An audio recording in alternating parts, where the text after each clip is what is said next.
Welcome everyone who's come to participate in today's session on sustainability in a data center ecosystem. We have several great speakers today that's part of our panel, and we'll get started with who is our panel today.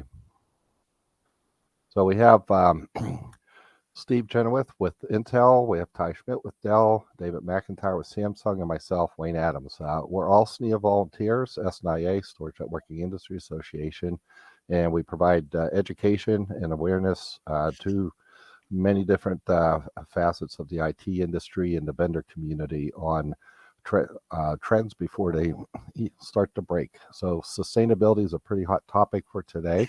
We'll lead through these presentations with a series of introduction slides on the topic, and then we'll open up into a full panel with Q&A with everyone that's joining our talk today.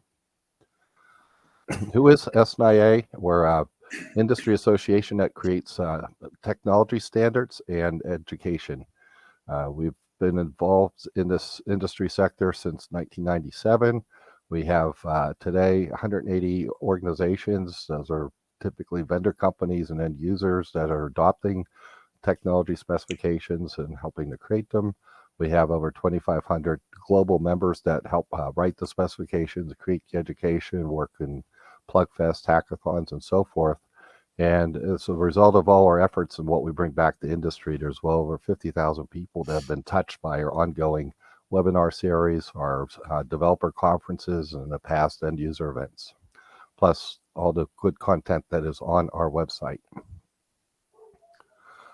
A portion of SNIA is the network storage platform, and it has a very keen focus on education on these topics. A lot on protocols, interconnects, the devices, storage configurations, software-defined storage, and securing the data, as well as how you start building up hybrid cloud environments, manage both environments. And today, we're talking about sustainability of the data center, sustainability within the supply chain. Today's presentation material is copyrighted to SNIA. We do welcome people to use it, but if you're going to repurpose it, it can't be modified. If you're putting it into a publication, you need to contact us for simple permission. There's a lot of good guidance that will come from this today, but we do advise that you do seek other professional opinions before implementing it and adopting it, so that you are on a sound path for taking all the education that we provide today forward for good use. Today's agenda, we're going to briefly touch about sustainability being defined, a viewpoint from the semiconductor industry and how they're addressing sustainability within their operations, as well as how they are an important component of the supply chain for system vendors and cloud vendors. Some of the key performance indicators that you might be looking to implement if you're running operations, a part of operational dashboard that we'll touch on. Then we're looking at sustainability in the data center, some of the best practices that should be adopted, and some of the technologies you should be looking to deploy. And then we'll open up to a panel discussion. Sustainability is a very broad topic, and we're taking a couple pieces of the puzzle today and bringing it from the technology viewpoint of technology creation and technology creation within the enterprises that create the technology, and technology deployment and procurement, and when it's being used within the IT infrastructure, whether it's a data center or you're consuming cloud services.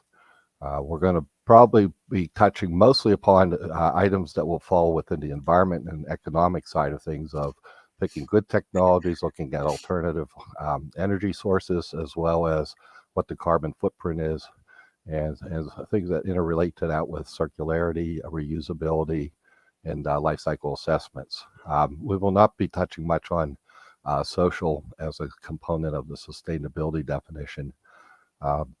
This particular diagram presents several different types of frameworks or ways that you start to address sustainability. And for everyone that's attending today's session, you need to come back and take a look at your own company and say, how's your company defining sustainability, And within your job role and the operations that you might oversee, or procurement or product development, what does your component fit into the bigger strategy of your corporation?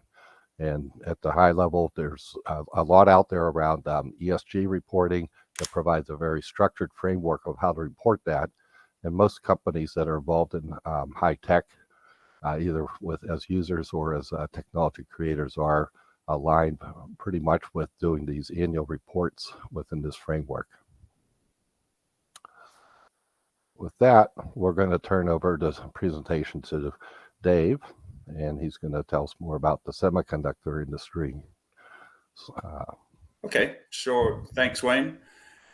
So, as Wayne introduced, there are many facets to sustainability in the definition itself.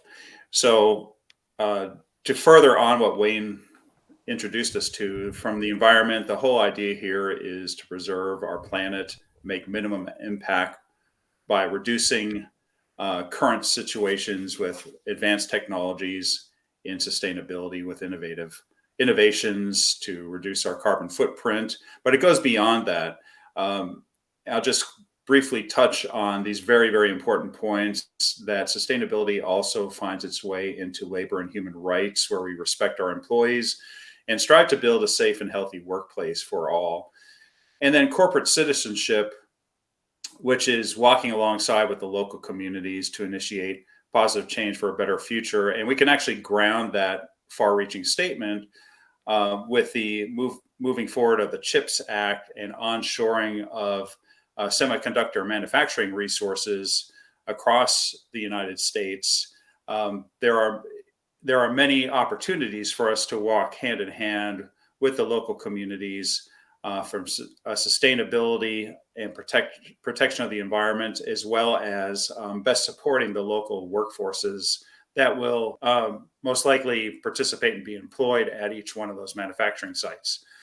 And then the sustainable supply chain, which we will get into more in detail here, but it's fascinating as we study the ingredients behind semiconductor development, from the chemicals, the solvents, all the way through the how do we move the end and finished product through the supply chain to our customers using electric vehicles and the like. It's really a topic that we need to continue to collaborate on and discuss. It's not just one company or two or three companies can come up with a problem solution. It is a multifaceted, multi-linked challenge for us to work collectively together. Here are some common sustainability goals in the semiconductor supply chain. The numbers themselves may be particular to specific companies, but you can see here, just taking the broad view, that reducing our carbon footprint to a net zero in the next 2 or 3 decades is the ultimate goal here. For water, we don't want to use more water resources. We want to stabilize, if not reduce, our water resources on where they are around this time frame. And for waste, by continuing to look at advanced recycling methodologies. Currently, we're doing fairly well, but we can do much better. The idea here is to get as close to 100% in recycling of resources within the next decade. And then also for pollutants, these are the air and water pollutants themselves. We want to bring it back to where the pollutants themselves are minimized into the level of natural states that exist in the natural environment. And this bottom right-hand diagram is quite interesting because it shows that the current legal standard is at a given level. That's the gray bars here. But as a industry and community, we want to continue to push down well beyond the legal standards and do what is the best thing possible for our planet by reducing current levels even further down to the natural states. So with that, I will pass it to Stephen, who will take us further down this journey. Yeah, thanks, Dave. So when we get down into greenhouse gas emissions, um, you're going to see this diagram on the left over and over again, and it's really key to understanding how carbon emissions are reported. So I work at Intel, so I'm going to use Intel as an example here. When you look at the chart, you really need to put your company into the chart and take the perspective of your company as the reporting company. Um, so scope one emissions are direct emissions. And so for Intel, this is the direct greenhouse gas emissions from manufacturing processes or facilities. Um, and things like, for example, we have a Intel Air Shuttle that flies along the West Coast. Obviously, airplanes contribute a lot of carbon emissions. That's something that would get reported in your scope one emissions. Um, Scope two are the indirect greenhouse gas emissions from the generation of offsite electricity that's supplied to the company. Um, so think about this in terms of data centers. If you're a data center operator, you're going to use quite a bit of electricity. That electricity that gets used and the emissions associated with it get reported as scope two emissions.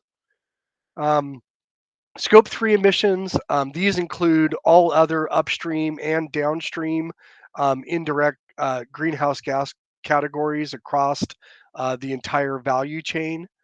Um, and so this is very important to think of as well. So upstream are those suppliers that are contributing, raw materials, things like that into your factory that you're producing.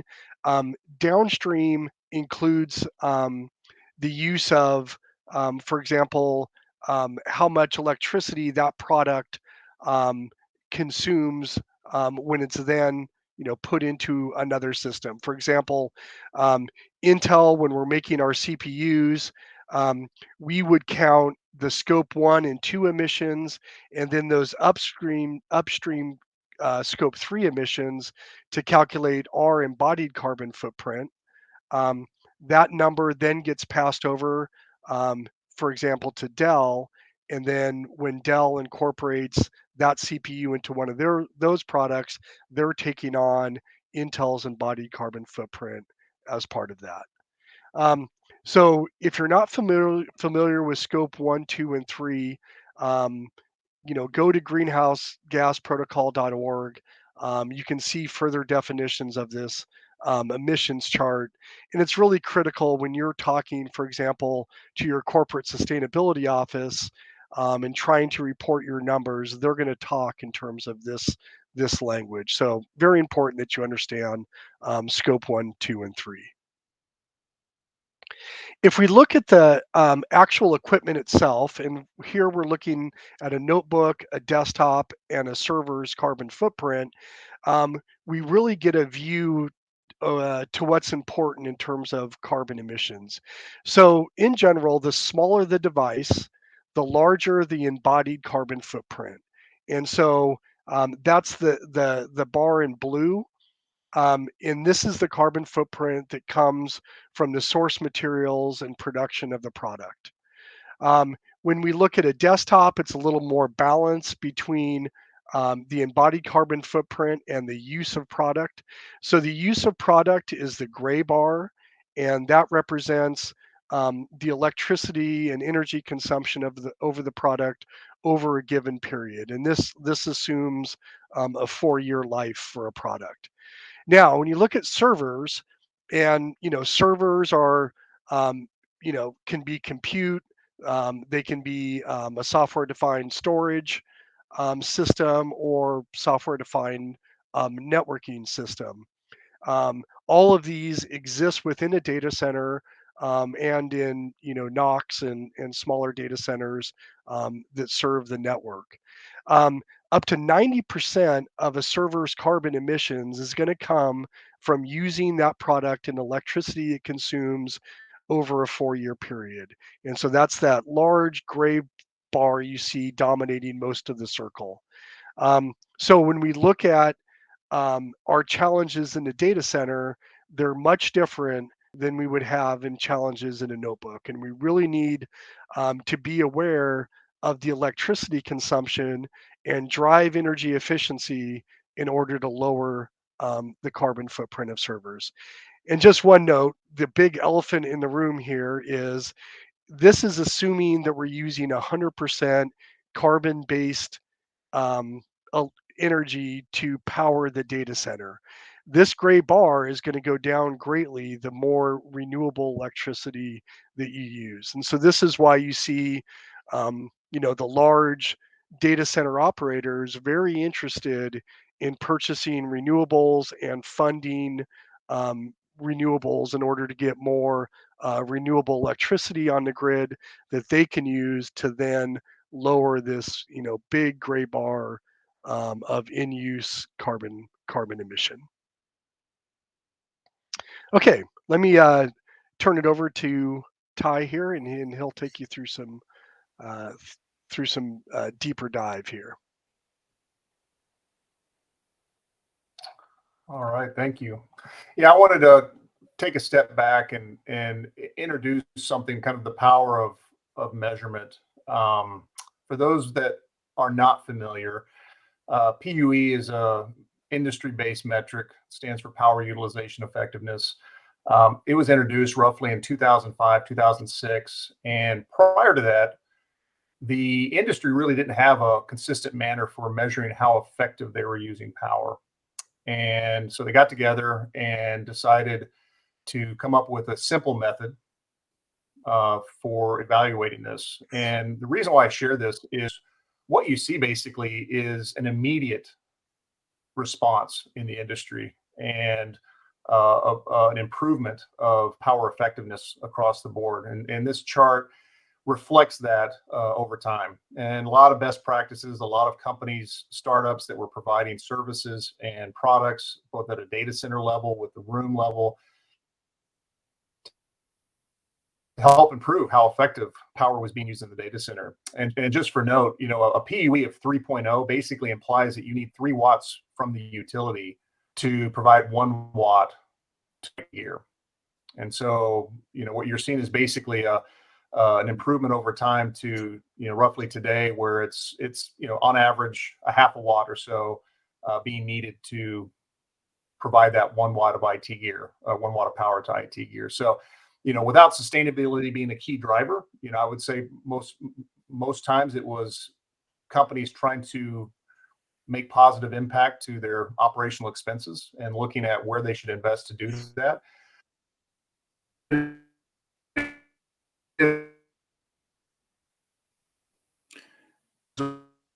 Stephen, do you want to industry uses propagate as we go forward? Can you guys hear me? I'm sorry. We can, yeah. Having connectivity issues.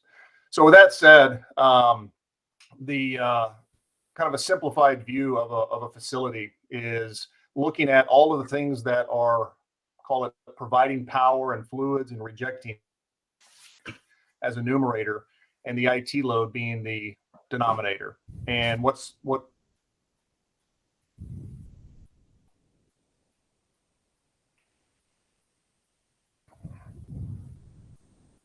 Okay. The importance of this indicator, PUE, is a ratio, and so even though it's a salt ratio, and everyone's striving to bring it down to the pure theory of a 1.0, based upon where your data center operations is and what it takes to keep it cool and power up the equipment, you getting down to like a 1.1 or a 1.2. I know a lot of large cloud service providers choose certain locations where you pick up alternative cooling methods to reduce the energy usage, such as going into a dry desert to take advantage of passive cooling, or there's been new approaches looking at running data centers underwater, or in more Nordic regions where you can take advantage of other cooling technologies. Ty, have you rejoined us yet? No, he has not. So PUE has become an international standard and is well recognized, and it is if you're setting up metrics for your IT operation, this would be one of the key metrics to get on your dashboard. It's going to take cooperation between your IT department as well as your facility side department to get all the data that you need to pull together to look at this as a ongoing metric to measure what's going on here in your data center. And Wayne, I would just add that this PUE number is also being used in a regulatory fashion. So, for example, if we have folks on the in the audience who are conducting business in China, new data centers in China are being required to have a PUE of 1.3 or below. So internally, it's a great measurement for companies to see how they're doing, and increasingly regulatory is taking on some PUE requirements as well.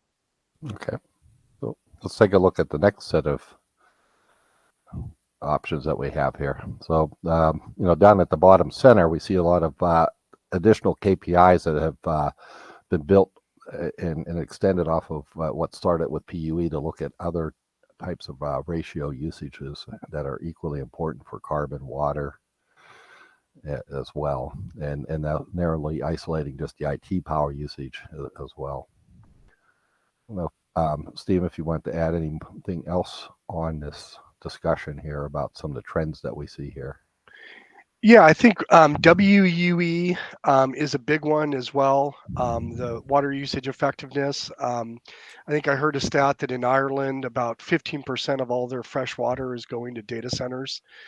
So increasingly, we're seeing water usage effectiveness be an important one, as well as power usage effectiveness.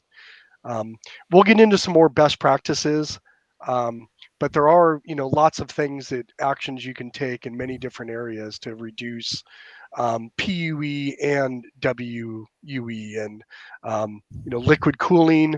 I think that's a particularly interesting one because it reduces PUE, reduces WUE, and then increasingly we're seeing people take advantage of heat recapture with liquid cooling and recapturing heat and using it for facilities heating. We've seen some interesting urban farming examples where people are taking the data center or heat from a data center, pumping it into a greenhouse and using it to grow vegetables, for example. So there's lots of great BKMs on this slide of how you can reduce some of those key data center sustainability KPIs. One thing that comes to mind here as we're running through the slide is that we'll dive into the supply chain, but from an application standpoint, the application developer really needs to consider many of these attributes. I'll use an extreme example for Bitcoin blockchain mining, where there are data center mining rigs with tens of thousands of mining accelerators that are situated next to hydroelectric dams for cooling purposes, but consume a tremendous amount of power. And in blockchain, there are many different coin types that some require overclocked resources, accelerator resources, just consuming massive amounts of electricity. And then there are coins that have different approaches. So I would say just from that's one extreme example from an application standpoint to consider environmental impact as making that decision to go all in that business that's behind that application. Another comment about these indicators is, these are operational indicators. So these are 365 days a year, and these tend to roll up into the scope 1 and 2 reporting that goes on as part of ESG reporting as well. So it's a strong consideration that if your company is not doing this already, or you don't understand how you contribute to this, is to understand these metrics better. Mm-hmm. Any other comments from panelists on this slide, or I'll advance it? Going back, so Stephen brought up immersion cooling. That's been ongoing for the last, I'd say, 3 years. And some of the tier one companies, if you go to different events like Shell, other tier one companies are actually offering up immersion cooling resources. There are many other smaller companies, but it's quite encouraging to see the tier ones getting involved from a cooling perspective, because they do have the resources to deliver across the supply chain as well, and complement those more innovative company, or not more innovative, but smaller companies that are coming up with innovative complementary solutions to what the tier ones can provide. All right, we'll keep rolling forward here. So, this was ties as well. There's a lot of good best practices that are out there that help. A lot of sustainability is about continuous improvement towards these goals. It's every year bite off another chunk prior towards a project. Rotate your equipment, review your data footprint, look at your energy sources and that. And so there's a number of best practices that are out there that many vendors and other type of nonprofits can provide to help you pick up tools and frameworks that give you like checklists and to-do lists to establish a baseline of your operation before you embark on any of these. Yeah, and I would just point out that many folks out there haven't even audited their infrastructure, and that's just a great place to start.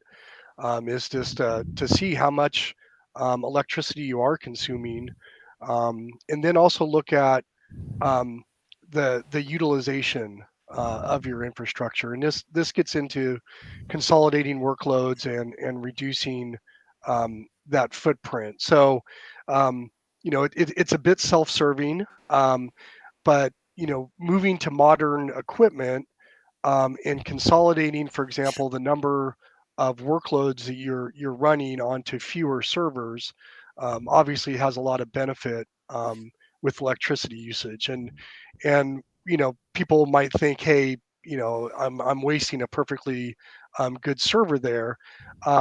But you can actually, we saw that big number of operational carbon footprint versus embodied carbon footprint, and replacing that equipment can greatly reduce that operational carbon footprint of the electricity you're using.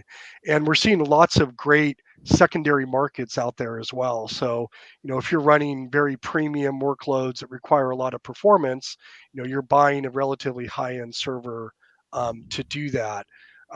You can use that over a 4-year period and then sell that onto some secondary market. And then another company that has lighter weight workloads can then use that server, for example, for another 4 years after that. So that's a good example of circular economy practices where you're using the equipment for as long as possible, but that you're also addressing the electricity consumption, consolidate workloads onto more performance servers, and reduce that electricity use there as well. And then on-demand capabilities, I think this is an interesting one as well. People don't think about latency as much, or the quicker you can get a job done, the more sustainable it is, because you're not using the network in between. Network is actually, I think it's 1.5 times the carbon footprint of all of the world's data centers. So we need to think about that network in between as well. And if you're using cloud instances, for example, the sooner that you're on and off of that cloud instance, the more sustainable you are. So being able to do things in an on-demand way can really help out as well.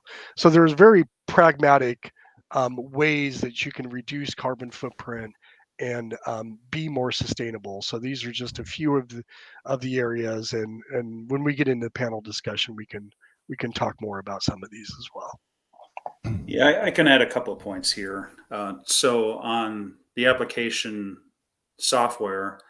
And we had a discussion about this, Stephen, that there's an opportunity there to make the software deployment more efficient, make the code itself more efficient, which will, so when it's executing, it will take less power. And then the architecture, the underlying architectures themselves. So virtual machines certainly was one way and is one way to reduce the overall server count, even though the recent discussion on that point is that because we're optimizing our resources with servers, there's actually increasing the demand with being able to support more and more applications. With the memory is grossly underutilized in the data center, well under 50%. So maybe that says, oh, well, we're not consuming as much power because we're only utilizing 50% of that capability. However, those products had to be built.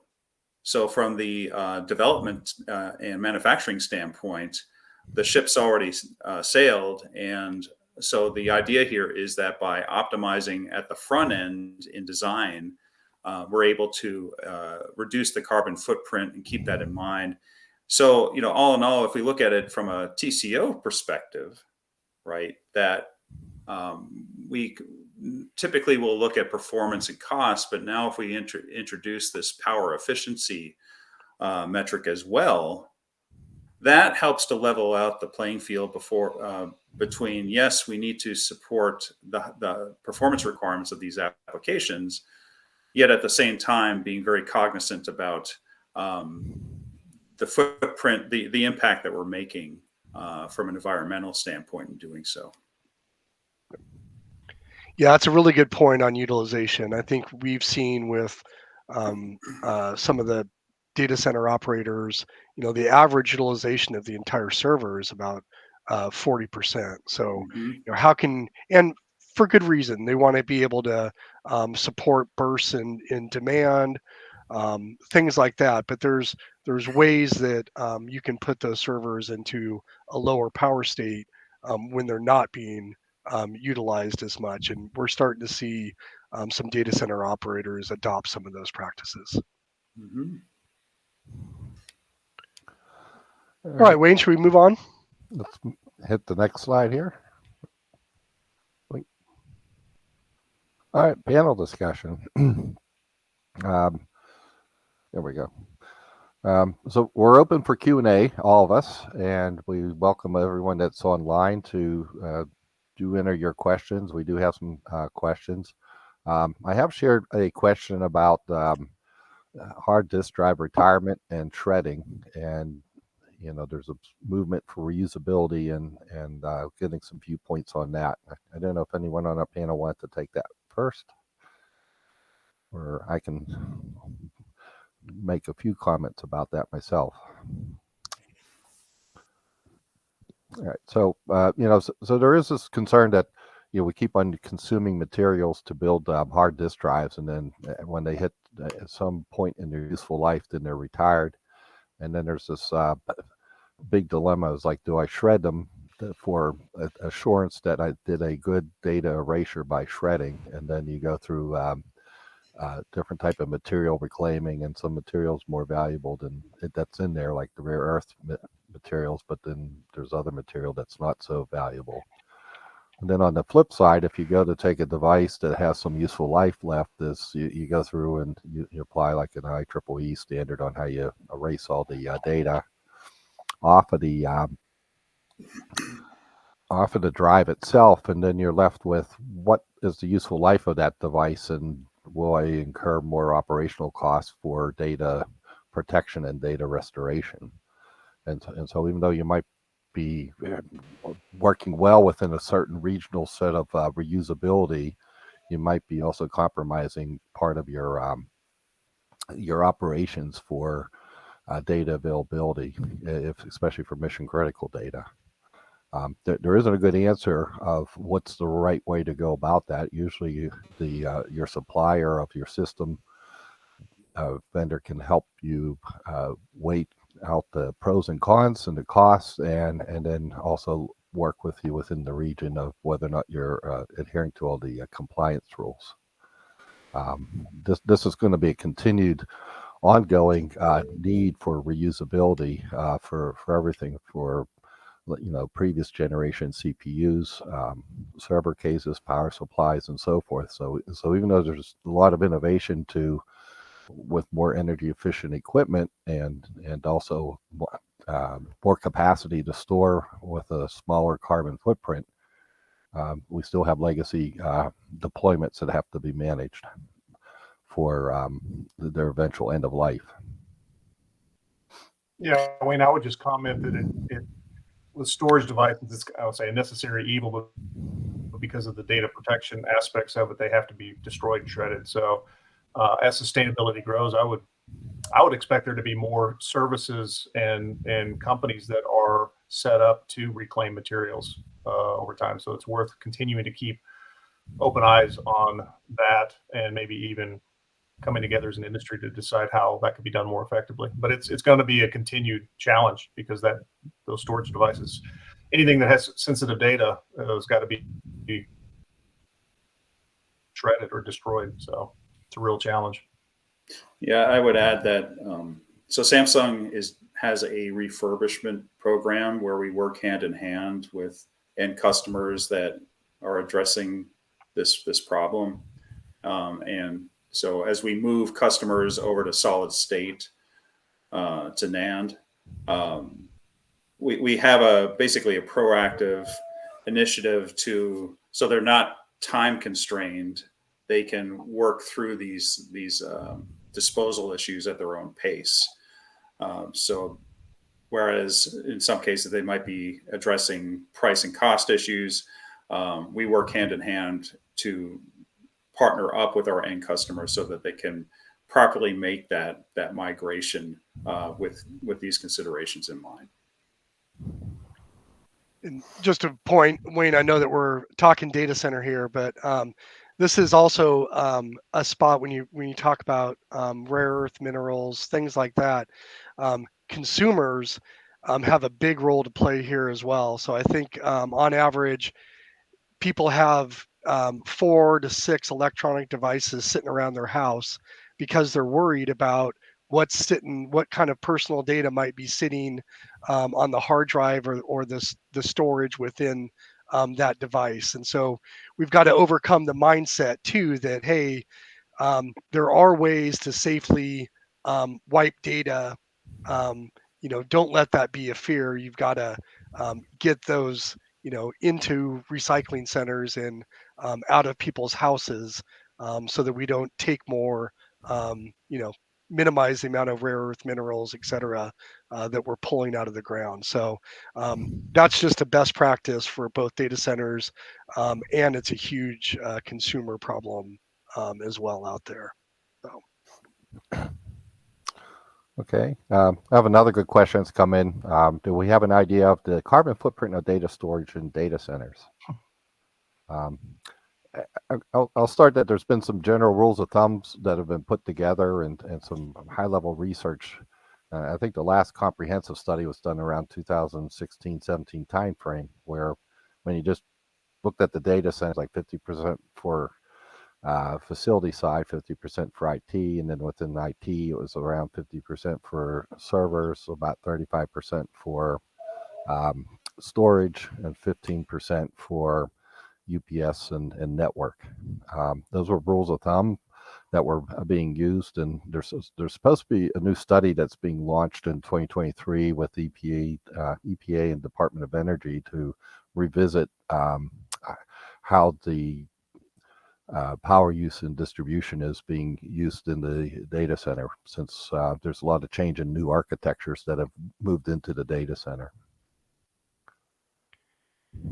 I'll just point out that if we look at the macro number, I've seen projections where worldwide data centers and associated network is going to consume between 1% and 3% of the world's electricity.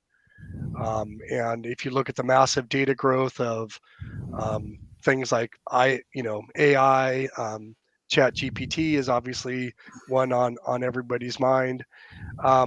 So we've seen this exponential increase in data, but we haven't really seen an exponential increase in the amount of power used, and that's because data center operators have done a great job with PUE, as Ty was talking about earlier. But that data growth is going to keep going unabated, and there's only so much PUE that we can eke out there. So the solution is going to come up in better utilization, better software programming techniques. The software programming has gotten, you hear people say it's gotten lazy. It's easy to go out there and run an instance and be lazy with programming languages like PyTorch, where you're really not taking advantage of the underlying resources. So the industry has really got to come together in many different areas if we're going to keep that energy consumption in a reasonable envelope moving forward as we get to 2030, 2040, in these very carbon intense years while we're still using carbon-based fuels. There's new group that's moved under the umbrella of SNIA called DNA Storage Alliance, and they have a focus of how to leverage the biological world of DNA with what we need for higher densities and low power consumption. And so there's been some interesting advanced projections and research that was featured at the Storage Developers Conference in that area.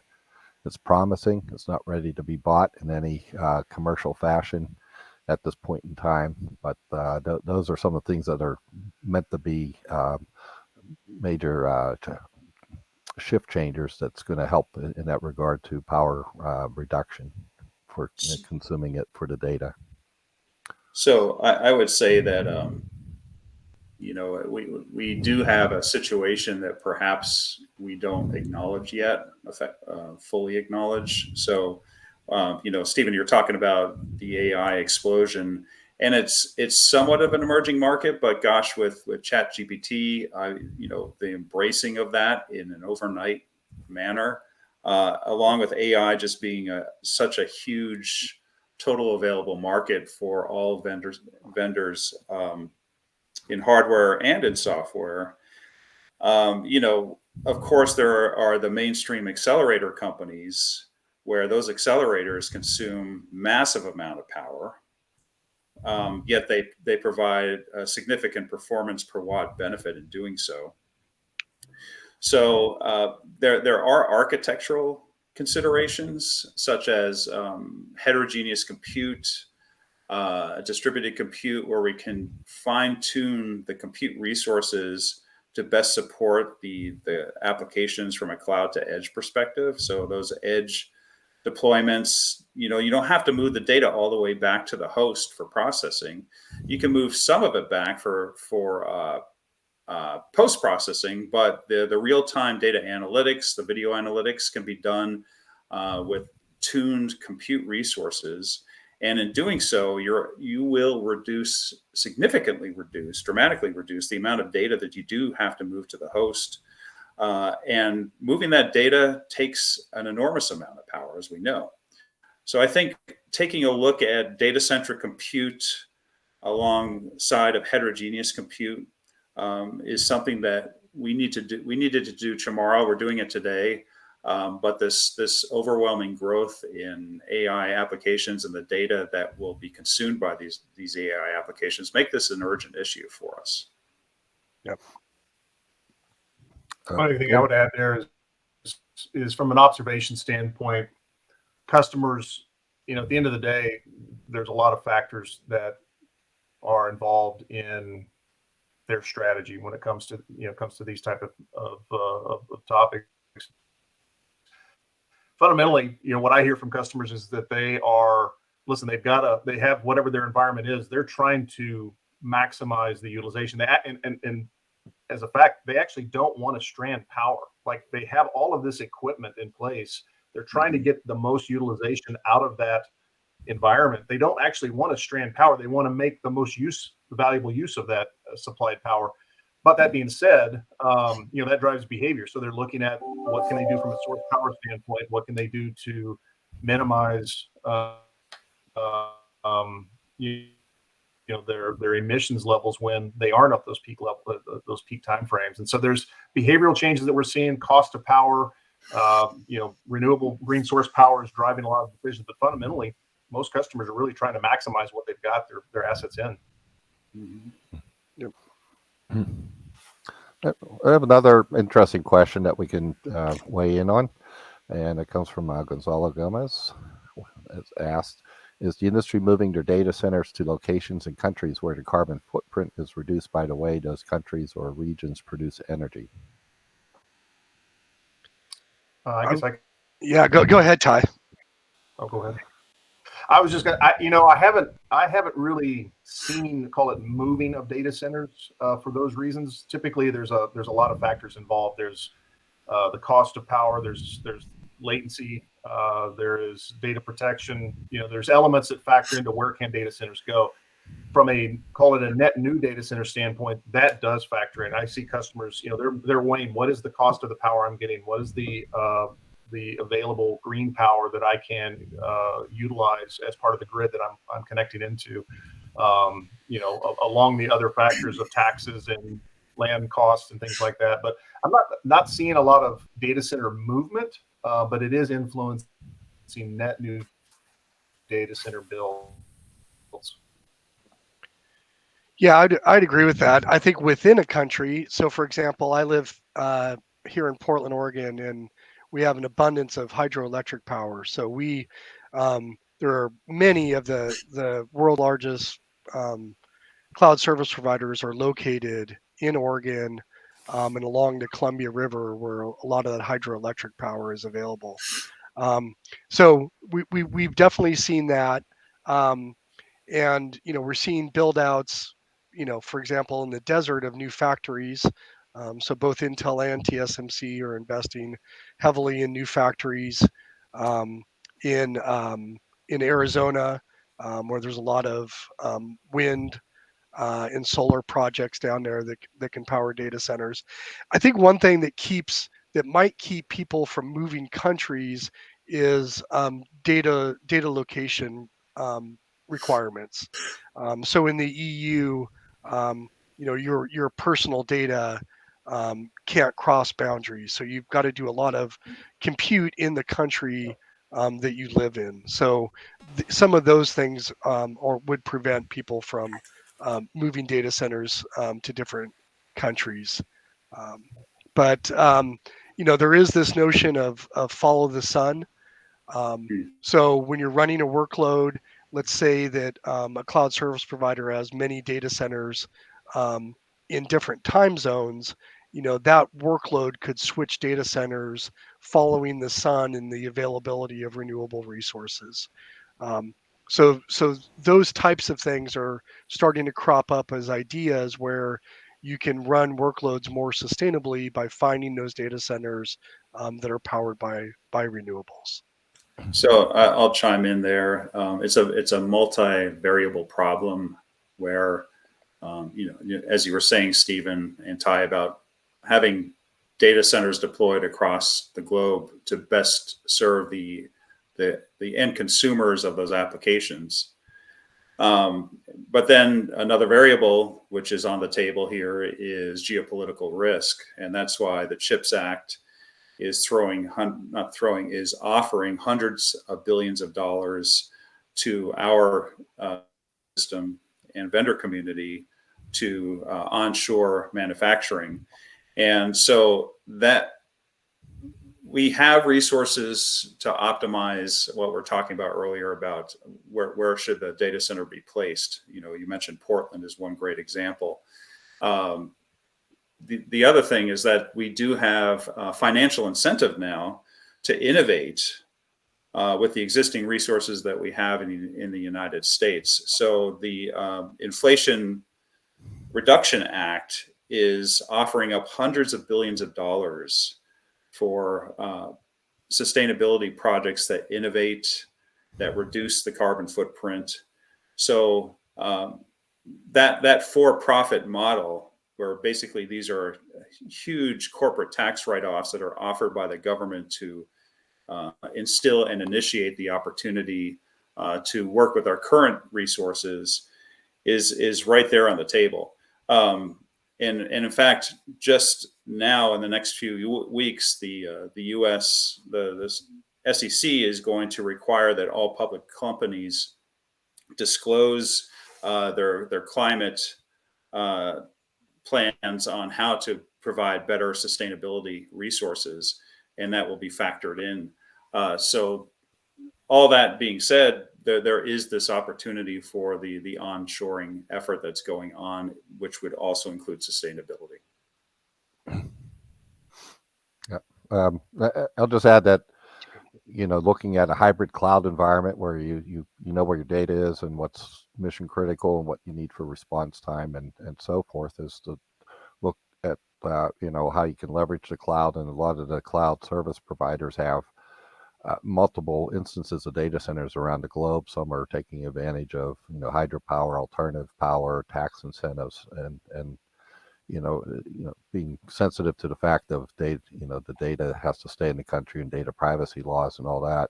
You can come up with some additional options that might be outside of your immediate region of where your company specific facilities are located, to find ways that could help lower your cost of data storage and processing, if you can also live with the latencies that might come with further distances away from your mission critical data and your primary operation.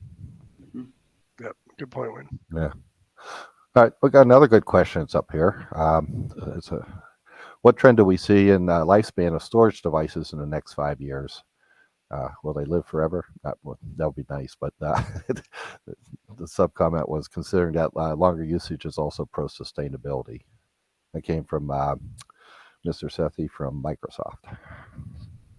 Yeah, so from an architecture standpoint, there's definitely a coalescing of memory and storage resources to support multi-tiered applications, to optimize how those applications best run by caching of data close to those processors, whether they're at the edge or back at the host or on-prem. And so, we talked broadly about how to best support from a data center top-down view. If we look at the product developments themselves, where there's ongoing efforts, say from low power DDR, high bandwidth memory, higher density NAND, all these technical innovations that to show up in products in art today, shipping in volume, they help to address how storage is being moving forward in the next few years, connected with how memory tiering supports the whole architecture. And I mentioned data-centric computing too. Better tapping into the storage resources by marrying compute resources and tightly coupling them to better support applications. Anyone else want to weigh in on the device development? Yeah, along with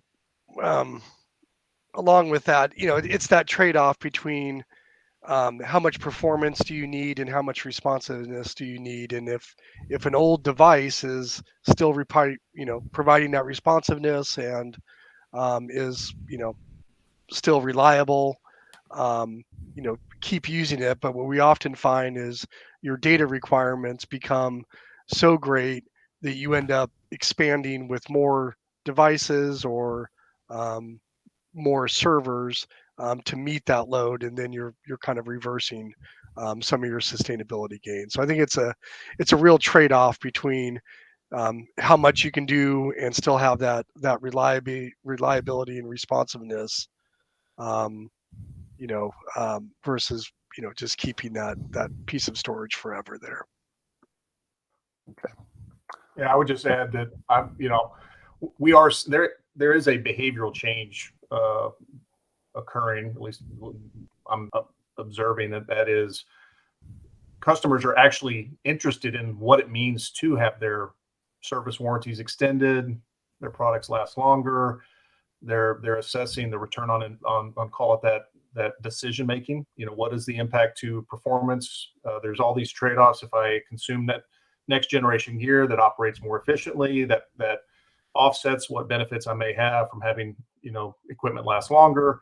There's a cost associated with that, and so one of the metrics that I think is out there is just service warranties. We're seeing a lot more customers say, "Hey, what does it mean for me to extend 1 more year or 2 more years?" And how much of that's being driven by trying to meet their own sustainability goals. Warranty is an interesting one. Ty, we recently extended a warranty on Xeon processors out to 7 years for liquid immersion cooling. So that was a gap where we didn't have warranty for liquid immersion. Starting to work with those vendors out there now to do that validation and offer warranty. Yep. So you need to keep doing that across our supply chain there to keep products in use longer. Yep. We got time for one more question here. And the question is, we know that companies today are reporting ESG, but how to measure the progress and where do we need to improve the sustainability? I'll jump in there. So as an example, Samsung has invested in a sustainability committee that actually reports into the Samsung board of directors. And then we have a sustainability council, and then management offices that report into that council at the business unit level. So all of that means that Samsung is providing the topmost visibility on these issues. So as companies, as an example, as companies make strategic decisions on where to invest, what product lines and solutions to deploy, and how to manage those solutions, having a committee like that in the forefront that complements the day-to-day operations is really helping. So just one suggestion. Yeah, I would say that, listen, in prior to the last few years, there hasn't really been a consistent taxonomy, where we're all speaking the same language. So now with the science-based approach, we're seeing scopes and categories, upstream, downstream, and that's driving the metrics and measurements for how to assess that, whether it's carbon footprint, whether it's emissions, whether it's materials. And so that is what is really the foundation of most companies' approach in how to assess that. So they have to understand where they're at today, what technology trends, what adoption of those technologies is going to impact whatever their goals are. If they're stating net reductions and goals in the future, their strategies, what's connecting where they're at today to those future goal points. But using that science-based approach from a categorization and methodology standpoint is really, really key in driving that consistently across the industry. We touched on that in some of the slides where we outlined a number of operational KPIs, and you have your committee, you set up a dashboard, and you're continually watching it, and then you set a goal. How much more can you work on making improvement on it, and then you might have to make some additional investments of either rolling out some old technology, bringing in some new technology, and trying something, and then you measure and report and then advance towards those goals. This is it's not something you do once and then come back a year later and saying, how did we do? It's something that you got to keep an eye on as a new metric within the company. And if you go back out and look at some companies that have been doing ESG reporting for quite some time, you'll see that within their scope 1 and 2 reporting, they'll speak to, 2 years ago we were here, we made these investments, and now we're here today, and we're making this investment for the next year or two, and we expect to be here. That's how the continuous progress is there, is that there's this ongoing continuity of management and monitoring of the metrics that make sense for your business. That was the last question we can take. We did want to thank everyone for attending and leave you with a number of organizations that are involved in sustainability, creating metrics. Some of them are industry collaboratives where common best practices, such as like in the semiconductor industry, can be shared.